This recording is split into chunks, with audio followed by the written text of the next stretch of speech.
seja, a nobre luta, o nobre combate. Existe um combate nobre para se combater, né? Existe uma guerra nobre.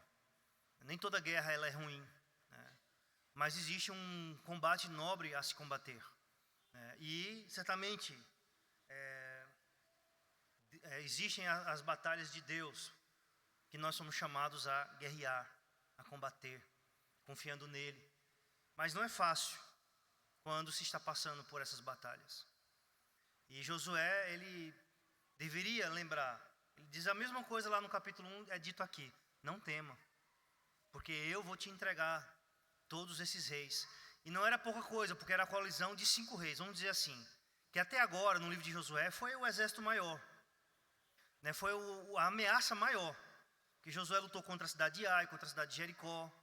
Mas em termos de militar, esse foi o pior ataque, porque foi a coalizão, a conferência de 5 reis. Então até agora a gente não tinha visto uma coalizão tão grande, né? E mais ainda, eles foram contra os gibeonitas, a cidade de Gibeão, que era uma cidade maior do que a cidade de Ai. Talvez fosse menor do que Jericó, mas certamente ela era maior do que Ai e era mais poderosa do que Ai. Então eles ficaram assustados. É interessante, né, como a gente vê que a maioria dos ataques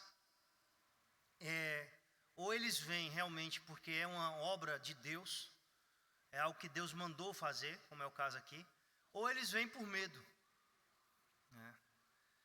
E nesse caso aqui você vê que eles estavam tanto medo que eles resolveram atacar. Então muitas vezes pessoas que atacam a igreja, elas atacam porque estão com medo.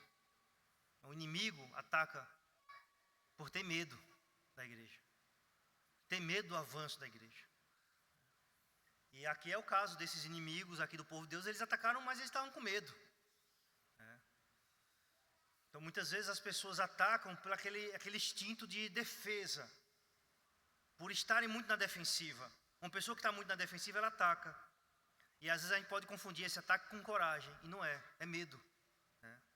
A pessoa está com medo, mas aí ela vai e ataca, né? Então, meus irmãos, aqui Josué tinha uma grande oportunidade, que era de resolver um problema de uma maneira completamente errada. Você lembra que os gibeonitas enganaram Josué e israelitas, fizeram um acordo de paz com eles, se passando por moradores que vinham de uma terra distante, quando na verdade eles moravam do lado.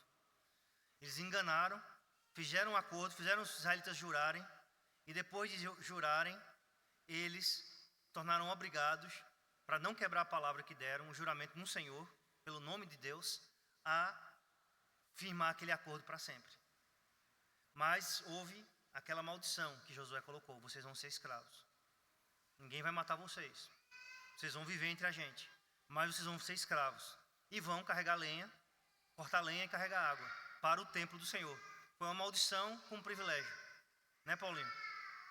Paulinho está dando isso ali, eu estou aqui. Então houve essa maldição, que representava uma grande esperança de uma bênção do Senhor sobre aquele povo, né, também, ou seja, através desse contato com o templo, uma esperança de que eles seriam privilegiados. E agora, meus irmãos, Josué ele tem uma oportunidade de quebrar o acordo.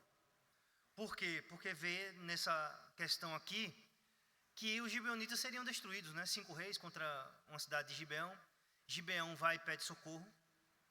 E aí Josué ele tem diante dessa oportunidade, vamos dizer assim, né? Versículo 6: os homens de Gibeão mandaram dizer a Josué no arraial de Gilgal: não retires as tuas mãos de teus servos, sobe apressadamente a nós e livra-nos e ajuda-nos, pois todos os reis dos amorreus que habitam nas montanhas se ajuntaram contra nós.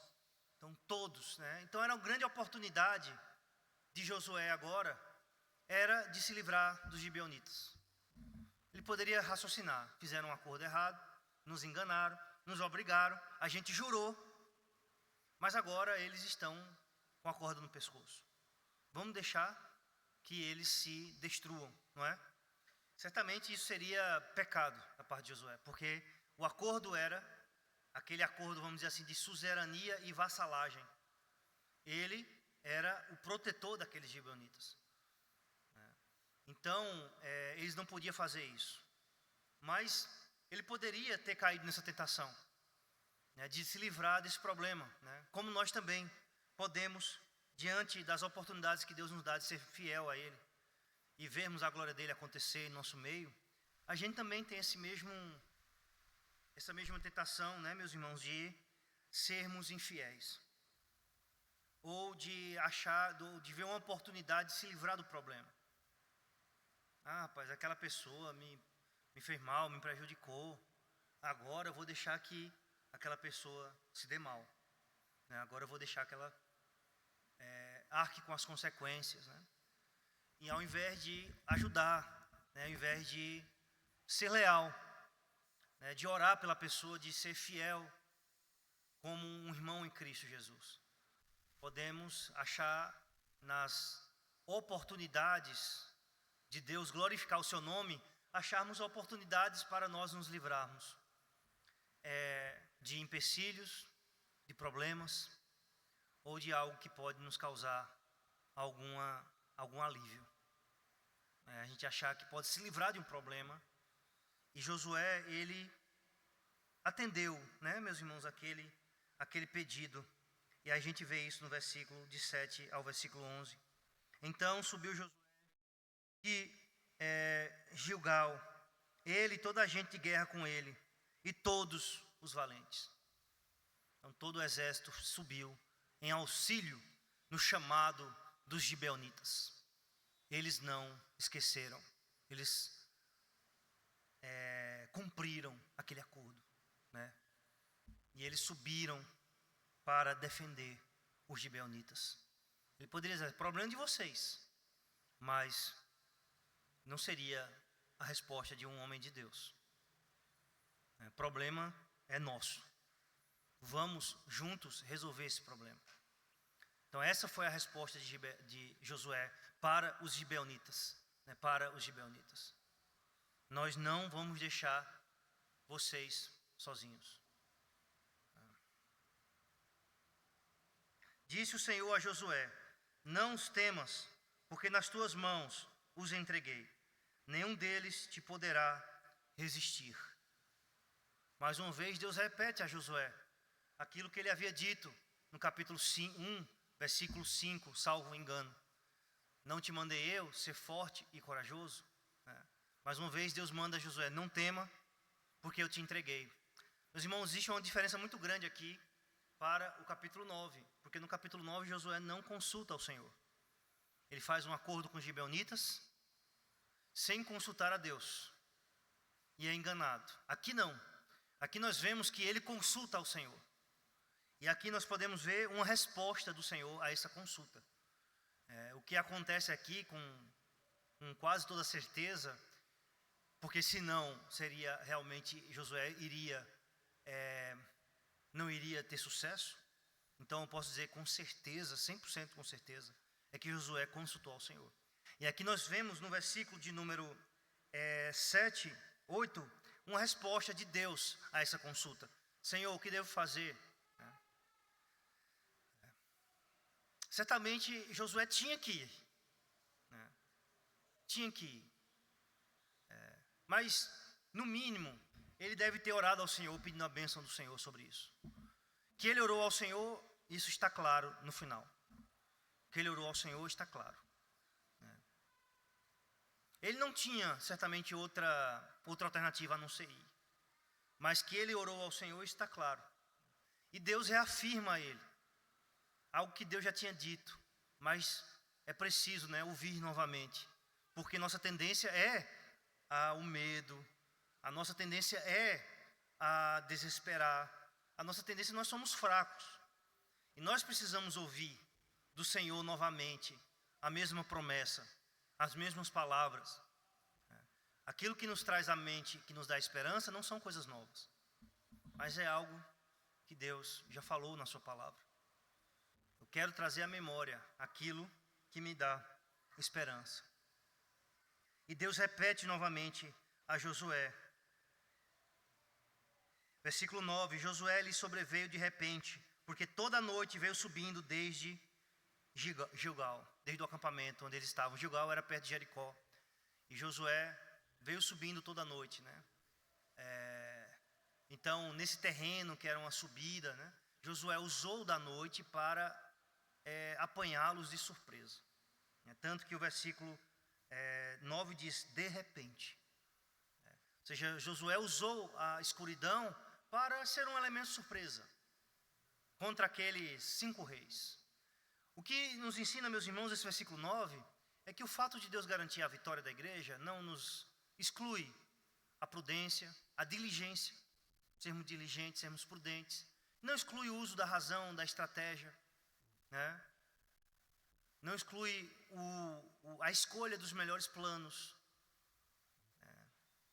Não exclui fazer isso e guerrear com prudência. Não exclui a estratégia, não exclui o pensamento, não exclui os melhores meios, né, os pontos mais estratégicos, para que a gente possa cumprir o ID, para que a gente possa avançar o reino do Senhor. Então,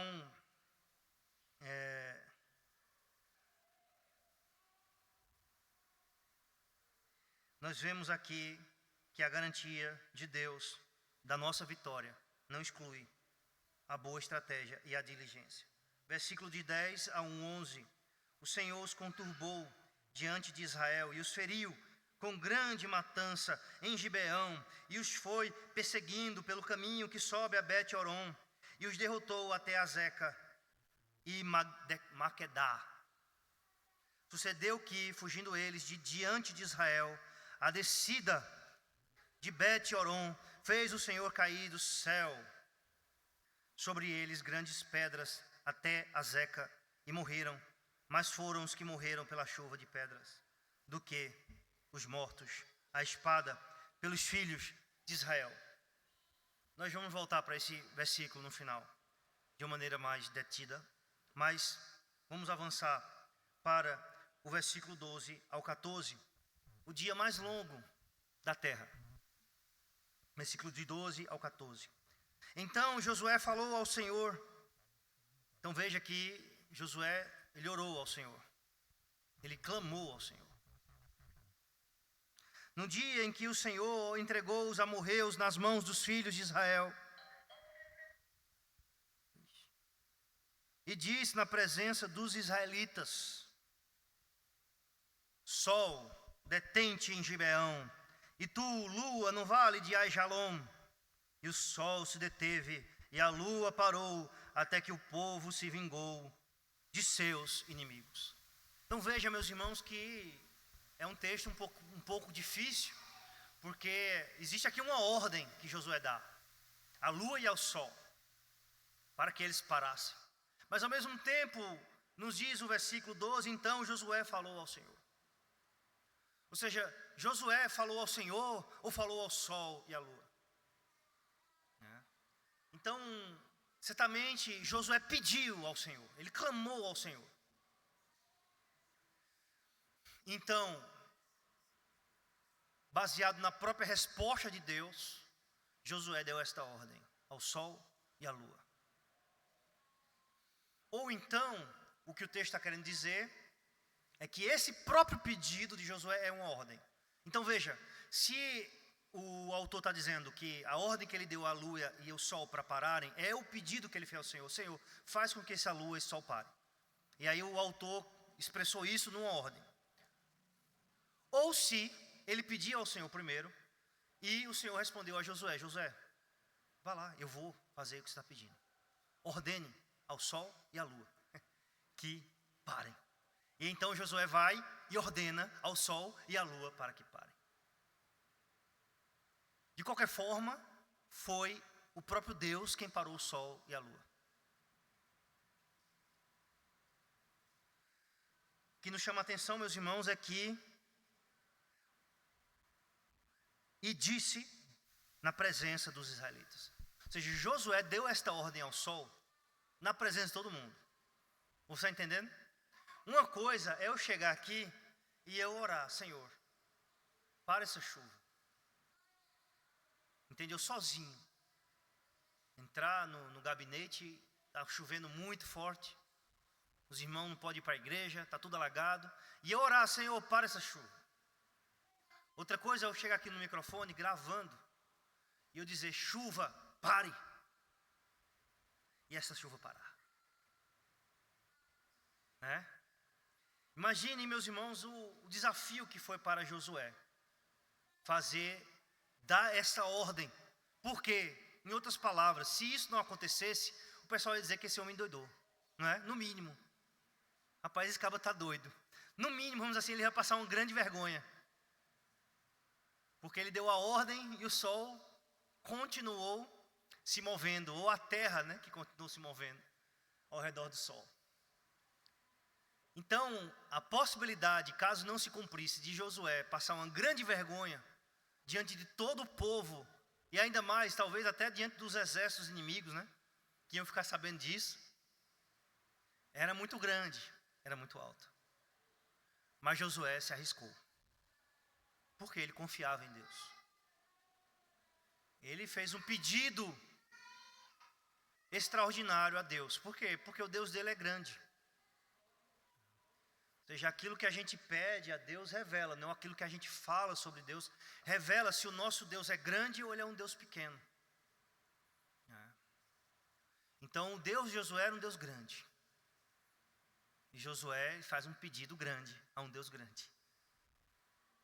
Um pedido que só foi atendido uma vez na história. O sol parar e a lua parar.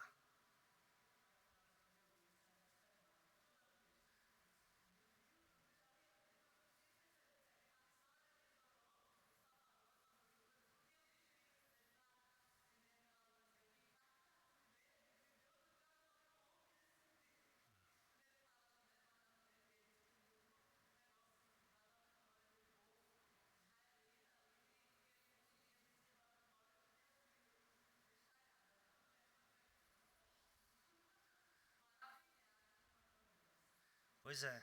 Então, segundo a missão, né, da NASA Apollo, o homem chegou à Lua, né, na década de 60. Agora, essa missão Artemis, o homem não chegou nem a pisar na Lua. Mas Josué, sem os bilhões e bilhões investidos da NASA, né, deu uma ordem para a Lua parar e a Lua parou. Então, realmente esse homem pediu ao Senhor isso. Então, o dia mais longo da terra foi esse dia, porque o sol se parou por quase todo um dia. Aqui nos diz o final do versículo 13. Não está isto escrito no livro dos justos?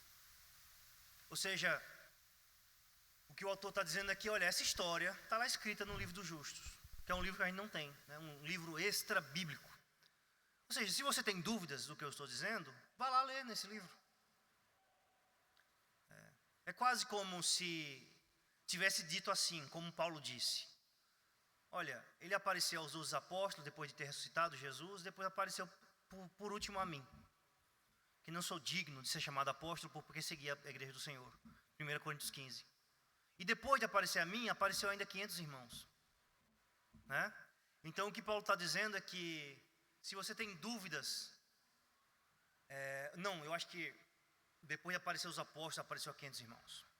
E por fim, em último lugar, apareceu a ele. Então o que Paulo está dizendo é, se você tem dúvida que Jesus apareceu, vá perguntar aos apóstolos, vá perguntar aos 500 irmãos que viram ele.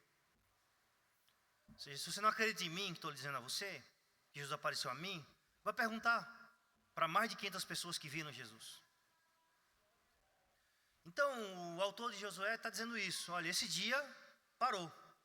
Se você não acredita nisso, é só você ler lá no livro dos justos. Tem outro livro que fala sobre isso. E esse é um grande fato, né? Um fato realmente extraordinário, porque aconteceu só uma vez. Um dia mais longo da terra. Foi o dia que Josué disse para o sol parar e a lua parar. Bem, nós sabemos pela ciência moderna que não é o sol quem se movimenta. É a terra que se movimenta em torno do sol. Mas é interessante que ainda hoje, nos nossos dias, no pleno século XXI, a gente fala dessa mesma maneira. É a linguagem do espectador. nós falamos como se de fato o sol parasse. Nós falamos, o sol nasceu, mas o sol está parado, ele não nasce. O sol se pôs. A gente fala, é o normal. Então, certamente a Bíblia usa dessa linguagem, que é a linguagem normal, universal, que é falada por todas as pessoas, né, ao longo das eras. Mesmo que agora nós saibamos que é a Terra que se move em torno do Sol. Mas, ainda assim, a linguagem é usada até hoje. Nós falamos dessa maneira, como se o Sol é que se movesse.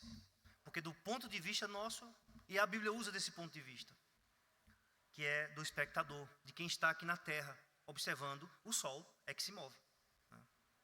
E, então, certamente, o significado do Sol parar, nós não sabemos se o que parou foi o que? A Terra.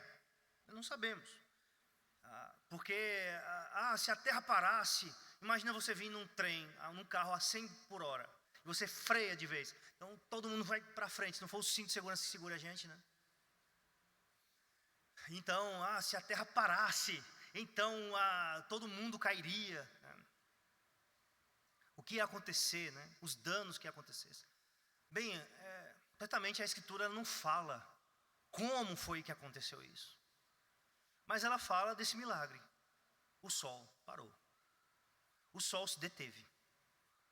Nesse dia o sol não se pôs. Existem algumas tentativas de cientistas cristãos, né? Existem algumas, se você procurar aí, né, o calendário, um dia faltando, você vai encontrar esse tipo de notícia. É algo que eu não estudei a fundo, então não posso falar com propriedade, mas eu sei que é algo que existem alguns intérpretes cristãos que falam sobre isso. Que alguns estudiosos dizem que o calendário da história humana falta um dia. Falta um dia. E eu não sei até que ponto isso pode ser realmente provado ou não. E não é isso, realmente não é essa questão, né, para que nós a creiamos ou deixamos de crer. Mas o que a Bíblia fala é que o sol parou, que houve essa pausa. Né?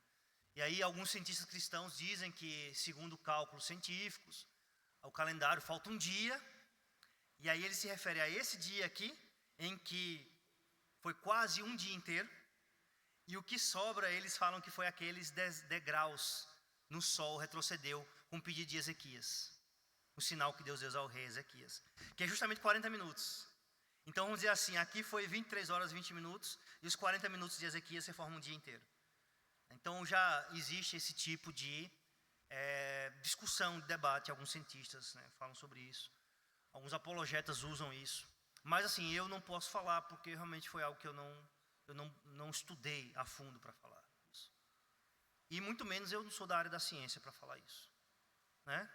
Mas o fato é que o sol se deteve. É uma disputa muito grande sobre esse texto, porque é um fato muito extraordinário. Então, existem muitos que dão explicações racionais para isso.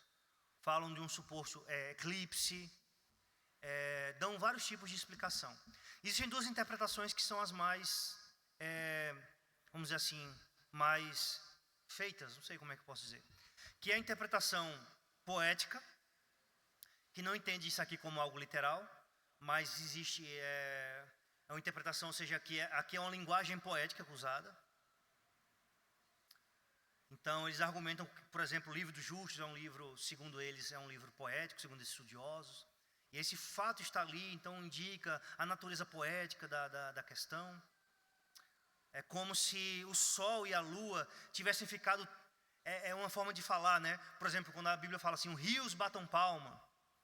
É uma forma de você ver como a natureza glorifica a Deus. Então, diante da vitória de Deus, o sol parou e a lua parou de uma maneira poética.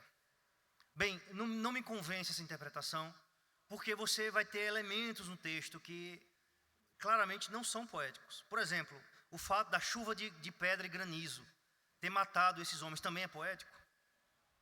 Ou seja, aí você começa a entrar o que é poético e o que não é poético. É poético que o sol e a lua tenham parado. mas não é poético a chuva de granizo que caiu sobre eles. Então, assim, não é uma interpretação absurda, não. Tá? Eles são muito bons nisso. Mas pelo menos eu creio que na interpretação tradicional, que de fato a luz do sol se deteve. Que de fato a lua, a noite foi prolongada em certa região e o dia foi prolongado em outra região.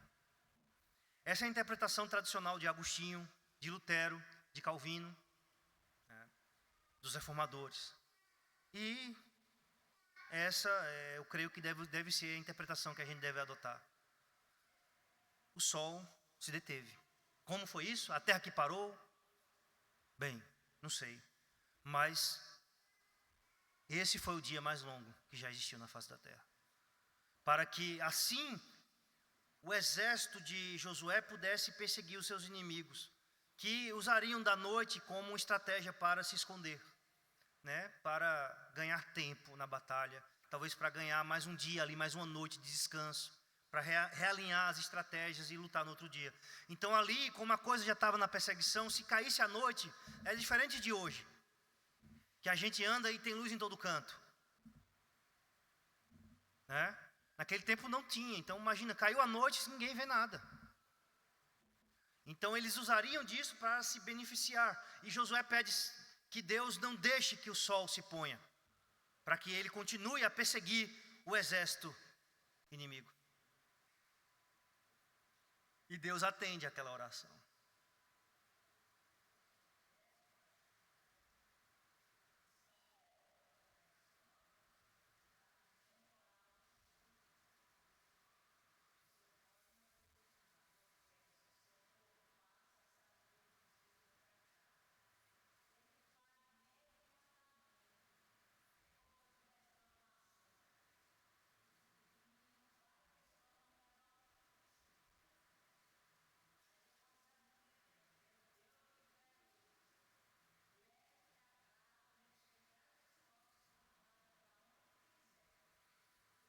Amém.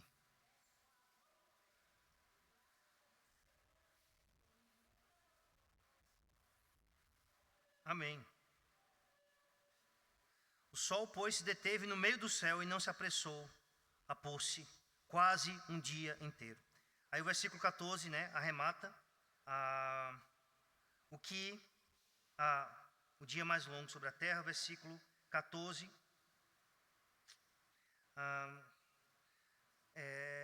Sim, o dia mais longo da terra. Não houve dia semelhante a este, nem antes nem depois dele. Esse foi o dia mais longo da terra. Não houve nenhum dia semelhante a este, nem antes nem depois dele. E isso é um fato, né, extraordinário.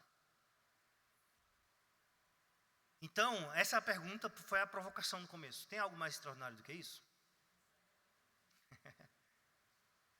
Será que tem algo mais extraordinário do que isso? Essa é a pergunta. Existe algo mais extraordinário do que um grande milagre como esse? Não houve nenhum dia como esse, né? Mas não é isso que mais chama a atenção num escritor. Não é o fato, né, o milagre em si. O que é mais extraordinário do que o milagre? Versículo 14, parte B. Tendo o Senhor assim atendido a voz de um homem. Não houve nenhum dia como esse, nem antes nem depois. Mas o que mais chama a atenção do escritor, o que mais surpreende ele, o que mais o deixa admirado, não é o fato desse dia ter sido mais longo, ter sido o único em toda a história. É o fato de Deus ter atendido a voz de um homem. Tendo assim o Senhor atendido a voz de um homem. Isso é o que parece ser mais espetacular para o autor de Josué. O fato de Deus ter atendido esse pedido. Um homem pediu, né, Senhor, para esse sol, e Deus atendeu. Isso mostra para nós, meus irmãos, o poder da oração. O poder da oração de uma pessoa. O poder da influência sobre a guerra, sobre a batalha de uma pessoa, de um crente, como foi Josué. E era isso que mais chamava a atenção, o fato de Deus ter esse poder, isso é verdade, mas é o fato de Deus atender a esse pedido. Salmo 116, né? Amo o Senhor porque Ele ouve a minha voz e as minhas súplicas. Invocá-lo-ei enquanto eu viver.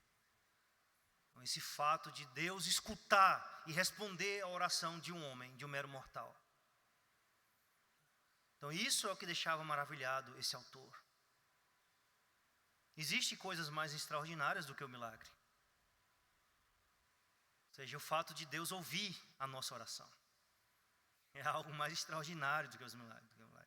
Não apenas esses pedidos que Josué faz, que ele fez aqui, e que, meus irmãos, ele foi muito privilegiado. Porque não houve nenhum dia como este. Nem mesmo Moisés, que foi maior do que Josué em termos de influência. Nem mesmo Moisés, que foi o antecessor de Josué, experimentou isso. Isso nos ensina que nós podemos ir a Deus e pedir grandes coisas a Ele. Que Ele é um Deus grande. Que não há impossíveis para Deus. Isso nos ensina que nós, como crentes, podemos esperar grandes coisas. E podemos esperar grandes experiências com Deus. Mas de qualquer forma, meus irmãos, o próprio ato de Deus ouvir a oração e responder, seja a oração de uma criança, seja a oração de um idoso, seja algo que para nós pode parecer simples, mas isso é extraordinário. E nós poderíamos dizer que é mais extraordinário do que o milagre. O fato de Deus ouvir a oração. Esse fato desse Deus não ser um Deus distante. Esse Deus ser um Deus que intervém, né? Esse nosso Deus ser um Deus que batalha em nosso favor. A explicação para isso é a parte última do versículo 14. Assim, atendido a voz de um homem, porque o Senhor pelejava por Israel. O Senhor batalhava, pelejava por Israel. O Senhor ia à frente, lutava junto também, né, com o exército de Israel. E essa é a razão pela qual aquele dia parou. Ou porque Deus ouviu a oração, porque Deus pelejava, lutava pelo exército de Israel, pela nação, pela igreja do Antigo Testamento. E o Senhor continua lutando pela igreja hoje. Meus irmãos, é interessante o versículo de número 10 e 11, que eu disse a vocês que a gente ia voltar para eles. Mas veja como fala da guerra, não do que Israel fez, mas do que o Senhor fez. O Senhor, primeiro verbo, os conturbou. Deus conturbou, trouxe perturbação, confusão sobre aquele exército dos 5 reis, que era um exército muito forte. Os conturbou diante de Israel. O Senhor, né, os feriu. Todos esses verbos são verbos que falam daquilo que Deus fez. Deus os feriu com grande matança em Gibeão. E os foi perseguindo, ou seja, Deus foi perseguindo. Está falando sobre Deus. Terceiro verbo que mostra a ação de Deus. Conturbou, feriu, perseguiu. Deus foi perseguindo pelo caminho que sobe a Bet-Horon. E os derrotou, é o quarto verbo, até Azeca e Maquedá. Então Deus os feriu, os conturbou, os feriu, os perseguiu e os derrotou. Ou seja, por mais que Israel lutou aquela batalha, mas é Deus quem lutou. É Deus quem efetivamente garantiu a vitória. E é como se o próprio Deus tivesse feito isso. E Ele fez. Sucedeu que, fugindo deles, diante de Israel, a descida de Bet-Horon, fez o Senhor cair. Mais uma vez, né? Fez o Senhor cair do céu sobre eles grandes pedras até Azeca. E morreram. Mais foram os que morreram pela chuva de pedra do que os mortos, a espada, pelos filhos de Israel. Certamente essa descida que esses homens, né, vão descendo, talvez por algum tipo de rochas, e essas rochas caíram e mataram esses homens nessa descida, que era uma descida talvez um pouco íngreme, né? E mais foram os que morreram dessas quedas de rocha, de granizo, do que a espada do exército de Israel.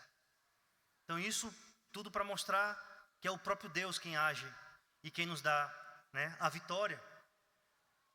É o próprio Deus quem luta por nós. O que Deus requer de nós, meus irmãos? Em primeiro lugar, Deus requer de nós fidelidade. Fidelidade que Josué demonstrou, não quebrando o acordo com os gibeonitas, não usando daquela oportunidade que ele tinha para se livrar do problema, mas sendo fiel ao pacto, aliança. Se Deus é um Deus de aliança, Ele é um Deus de aliança, então nós temos que levar a aliança muito a sério. A aliança, o acordo muito a sério. Para que nós possamos refletir quem Deus é. Deus é o Deus pactual. Deus só abençoa o seu povo através do pacto. Através da promessa, do juramento, dentro do pacto. Deus não se relaciona com o seu povo sem um pacto. Não existe relacionamento de Deus com o seu povo sem um pacto. Não existe. É como se um marido e uma mulher, Deus só se relaciona através do casamento. Não existe relação com Deus sem ser através do casamento. Só através do casamento. A aliança, a doutrina da aliança é a doutrina talvez mais central, junto com a doutrina da majestade de Deus, para a igreja reformada, para a igreja presbiteriana. Não é nem a doutrina da predestinação. Muitas vezes as pessoas acham que a doutrina da predestinação é a doutrina mais central. Ela não é. A doutrina mais central é a doutrina do pacto. É a doutrina da aliança. É essa a doutrina que, vamos dizer assim, que abarca, todas as outras doutrinas. É a doutrina do pacto, da aliança. Se a gente não entender essa doutrina, a gente não vai entender porque a gente batiza crianças, por exemplo. Então, essa doutrina talvez seja a doutrina mais importante da igreja presbiteriana. A doutrina do pacto, da aliança. Deus sempre se relaciona com o seu povo através do pacto, através da aliança. E nós também devemos honrar os acordos, os pactos que a gente fez. A gente deve buscar honrar esses acordos. Muitas vezes a gente assina um acordo, um pacto, e depois vai lá e corta aquilo ali, não é? Ah, não, porque os juros são altos, não sei o quê. Bem, mas você não assinou, meu irmão? Então peça graça a Deus para honrar esse compromisso. Então nós temos que ter palavra, nós temos que honrar aquilo que nós acordamos, buscar honrar, custe o que custar. E vemos a mão de Deus agir quando nós buscamos cumprir a aliança. Cumprir a aliança. Fazemos muitas vezes acordos, não cumprimos e deixamos a outra parte na mão. Não pagamos o que devemos. Abraham Kuyper, estadista, primeiro-ministro, pastor, teólogo, até jornalista, holandês, disse: pagar suas dívidas é melhor do que ser bem-sucedido. Pagar as dívidas é melhor do que ser bem-sucedido. Pagar as dívidas, custe o que custar, é melhor do que ser bem-sucedido. Tem muita gente aí bem-sucedido, mas que não paga as dívidas. Mas com nome sujo, porque não honra, mas pousa na internet uma vida de ostentação, mas não paga as dívidas. Então nós, que cristão podemos ser se não pagamos as dívidas? É lamentável, eu vim da cidade pequena e quando assim, graças a Deus foram muito poucos, mas eu acho que passou maus exemplos, assim, quando um pastor na cidade pequena devia, todo mundo sabia, e isso ficava mal para toda a igreja, mas não apenas o pastor, toda a igreja. Então, Deus nos ajude a honrar, por mais difícil que seja, mas que Deus nos ajude.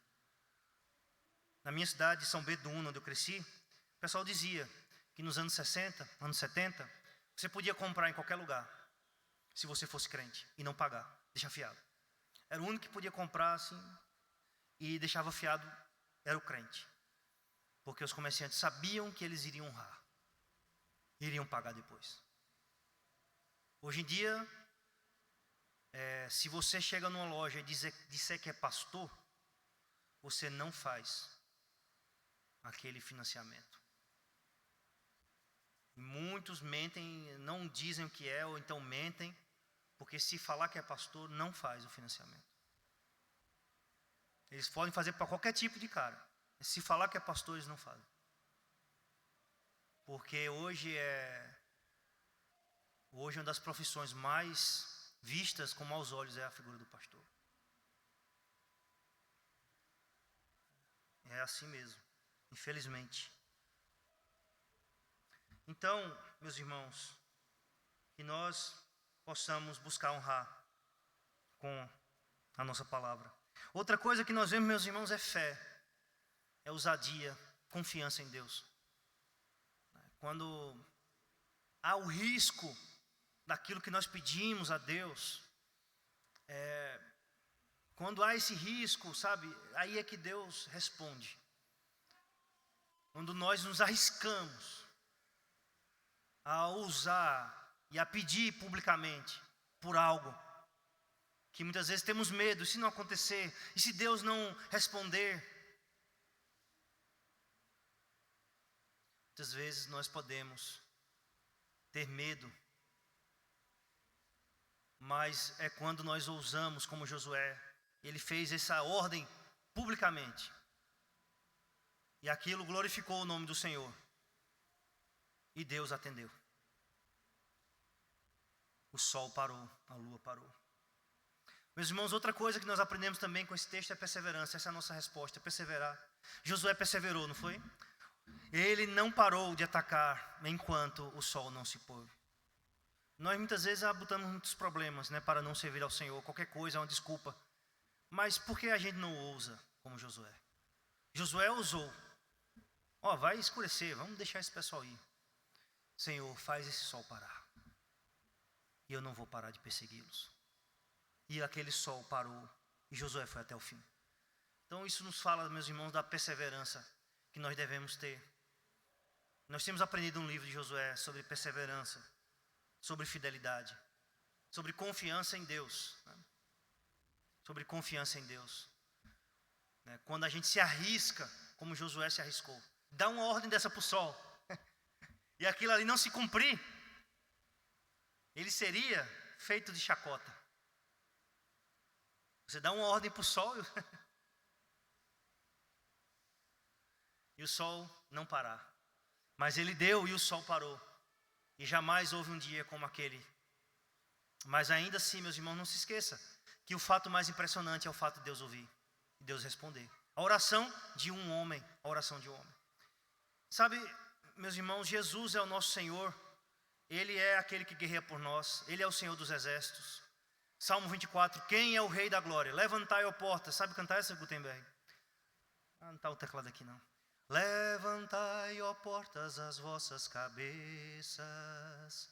Sim, levantai-vos, ó portas eternos, para que entre o Rei da Glória. Quem é esse o Rei da Glória? É o Senhor forte e poderoso, o Rei da Glória. Então é o Senhor forte e poderoso nas batalhas. Ele é o Rei da Glória. E o Salmo 24 historicamente tem sido associado à ascensão de Jesus pela história da igreja. Eles leem aquele salmo pensando em Jesus entrando nos céus. E os portais eternos perguntando: quem é este o Rei da Glória? É o Senhor forte e poderoso, encarnado, Deus homem, voltando triunfante, entrando no céu. Então, meus irmãos, Jesus, ele é aquele que batalha por nós. Nós nunca podemos esquecer disso. Jesus é um homem de guerra. Nunca se esqueça disso. Deus é o valente. Jesus é o valente. Muitas vezes nós esquecemos disso. Eu discordo muito de... Raíssa estava um dia desse cantando uma canção, e é uma canção que você repete muito essa ideia. Ele morreu como cordeiro, ressuscitou como leão. Não. Discordo completamente disso. Ele morreu como um leão e como um cordeiro, e ressuscitou como um leão e como um cordeiro. Sabe, muitas vezes a gente não percebe que Jesus, quando morreu, era o leão que estava morrendo. Ele estava vencendo a morte ali. Foi ali que a guerra foi mais intensa. Nunca ele guerreou com tanta força do que ali. Então, não existe essa separação de que Jesus morreu como um cordeiro. Sim, ele é o cordeiro que foi sacrificado, mas ele é o leão da tribo de Judá ali também, na morte. Sabe, ele nunca deixou, ele não era o cordeiro depois virou o leão. Ele sempre foi o leão. E ele permanecerá o Cordeiro. O Cordeiro que tomou o nosso lugar para sempre. Ele sempre permanecerá o Cordeiro. E ele é o leão também. Então não existe essa separação. Não pense que Jesus na sua morte é completamente passivo. Sim, é obediência passiva, entregando-se. Mas ele estava vencendo a morte ali. Ele estava lutando, se entregando, mas ele estava lutando. Ele estava vencendo. Então, Jesus é sempre o nosso leão da tribo de Judá. E ele guerreia em nosso lugar. Tinha os morávios, os moravianos, eles tinham um lema que é bem conhecido, né? O nosso cordeiro, que eu acho também é o lema dos huguenotes franceses, os crentes protestantes franceses. O nosso cordeiro venceu, vamos segui-lo. O nosso cordeiro venceu, vamos segui-lo. E aí a imagem que eles usam, né? Se é correto ou não usar esse tipo de imagem, mas a imagem que eles usam é de um cordeiro com a bandeira, dando a ideia de vitória. Mas a imagem não é o mais importante. O mais importante é o lema, que de fato é o lema bíblico. Nosso cordeiro venceu. Então vamos segui-lo. Ele já venceu e ele continua guerreando. Ele continua pelejando. Ele é poderoso. Jesus não é só aquele Salvador que infelizmente é retratado mal naqueles crucifixos, naquele Jesus crucificado. Jesus é o Deus Todo-Poderoso. O Deus que batalha por nós. Porque se Jesus não fosse Deus poderoso, não adiantaria de nada ele ter morrido em nosso lugar. Entende? Se ele não fosse Deus Todo-Poderoso, o seu sacrifício seria em vão. Se ele não tivesse poder para salvar, ele precisa ser poderoso para salvar. E ele é o Deus dos exércitos. Você já olha para Jesus assim? Como o Senhor dos exércitos? O Salmo 24, os cristãos sempre olharam para Jesus dessa maneira, na história da igreja. Ele é o Rei da Glória. É ele que os portais eternos perguntam: quem é este? Vindo agora encarnado, pela primeira vez um homem entra no céu. Um homem Deus, mas um homem entra no céu. Pela porta da frente. E os portais eternos precisam se curvar diante dele. E precisam perguntar: quem é este? É o Rei da Glória. É o Senhor dos exércitos.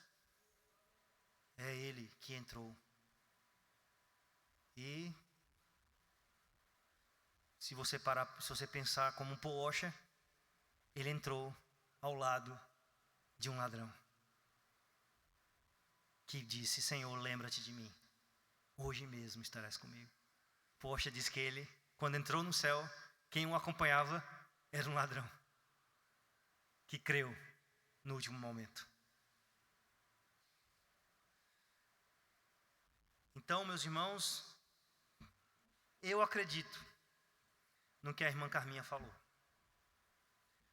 Eu acredito. Viu, minha irmã? Eu acredito. Eu não duvido.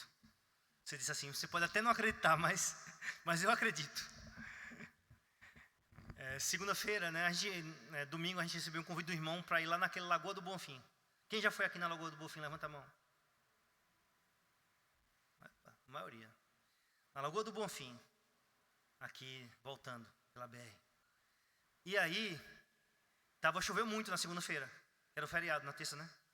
Aí choveu muito na segunda-feira, e aí você viu a previsão lá, que ia chover, não sei o quê. Aí Rabi ficou aperreado, né?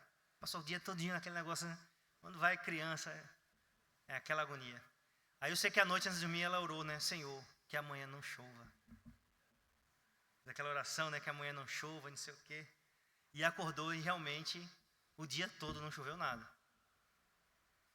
Então, eu acredito que Deus ouve a oração de uma criança.